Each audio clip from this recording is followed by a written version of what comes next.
Então a implantação física, então agora nós vamos falar sobre a implantação, ok? A gente vai começar a falar sobre a implantação, porque a implantação,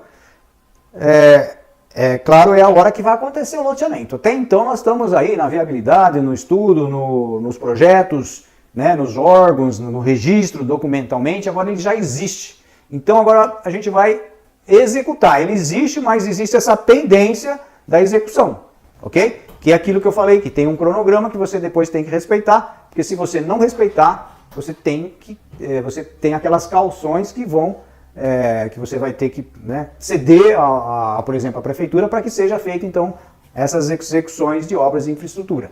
Mas, normalmente, claro, é o próprio loteador que vai fazer aquelas execuções. Aquelas execuções começam através da topografia, com a demarcação física das ruas, das quadras, né?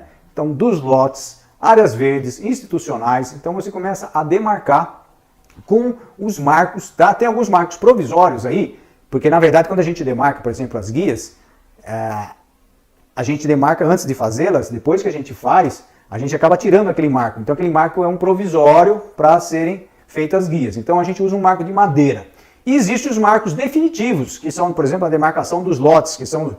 Quando, por exemplo, é um lote retangular, tem 10 por 25, por exemplo, então os 4 cantos nós marcamos com um marco de concreto. Esse marco de concreto ele tem uma cabeça, vamos dizer, né, vamos dizer, um diâmetro mais ou menos de 10 centímetros, mas tem um prego. Normalmente a gente põe uma cabeça do prego no centro dele e é ali exatamente onde é o ponto de divisa. Então, quando a gente vai construir uma casa, por exemplo, a gente sabe, coloca um plumo ali, ele sabe onde exatamente na cabeça do prego é ali que é a divisa entre um lote e o outro, ok? Então, nós temos essa parte dessa demarcação geral, tá? E depois, então, a gente vai começar a executar a terraplenagem, por exemplo, começar a nivelar. Tem loteamentos que exigem grandes movimentações de solo, né?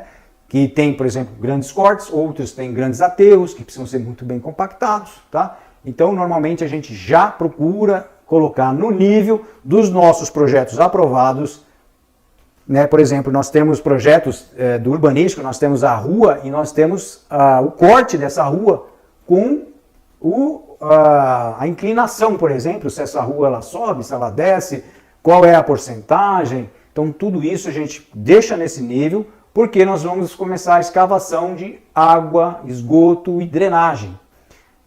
Tá? Porque, se, por exemplo, se nós vamos ter um aterro, por exemplo, de 2 metros, e o esgoto ele fica ali a 1,5 metro do chão, então, na verdade, nós não conseguimos fazer esse esgoto antes de fazer o aterro. Então, é feito primeiro essa terraplenagem, fazendo exatamente exatamente o que eu digo, é bem próximo, né, do nível final do glade da rua, né, e dos lotes, para que aí inicie então essa escavação da rede de distribuição de água, o esgoto e as galerias de águas pluviais, ok?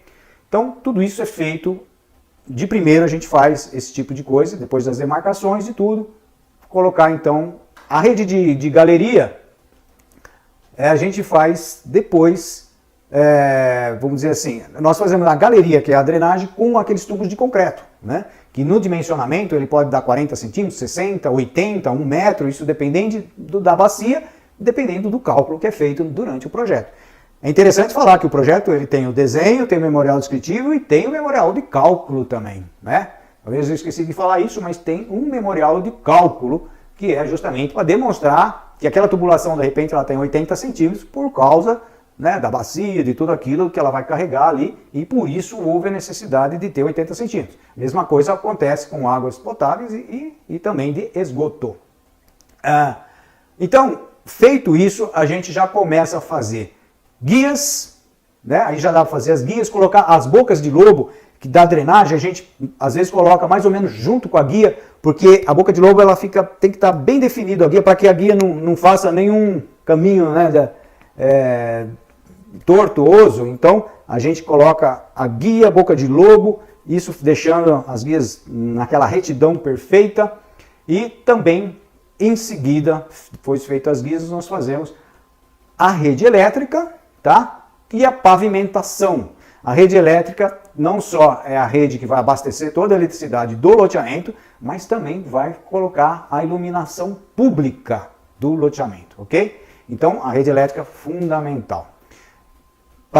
Além disso, a gente tem a arborização. A arborização ela é feita nas calçadas, é feita nas calçadas, né, nas vias públicas e também na área verde e na área de lazer, ok? Nós temos, depois de feito então, guias, sarjeta, rede elétrica, arborização, a pavimentação asfáltica, nós vamos estar com o loteamento praticamente quase concluído, né? Então ele está executado já o formato geral dele, tá? Então, claro que na hora da guia a gente tem que pensar na acessibilidade, que são as rampas nas esquinas, né?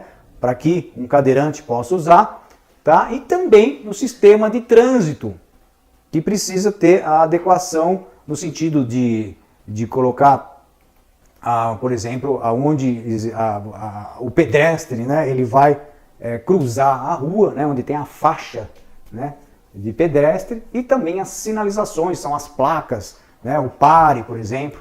E muitas vezes ocorre, isso é difícil, mas pode ocorrer de existir necessidade de hidrantes, dependendo do loteamento, como for, às vezes industrial, isso aquilo, pode ter necessidade de hidrantes em alguns pontos estratégicos, ok?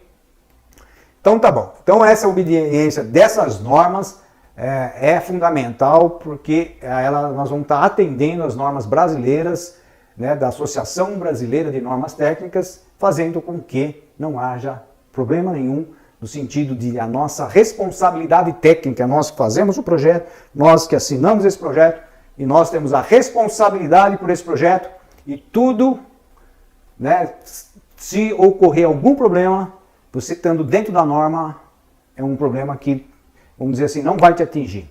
Agora, se tiver algum problema, e esse problema for gerado por algum não atendimento de alguma dessas normas, você é responsável e isso pode gerar sérios problemas. Okay?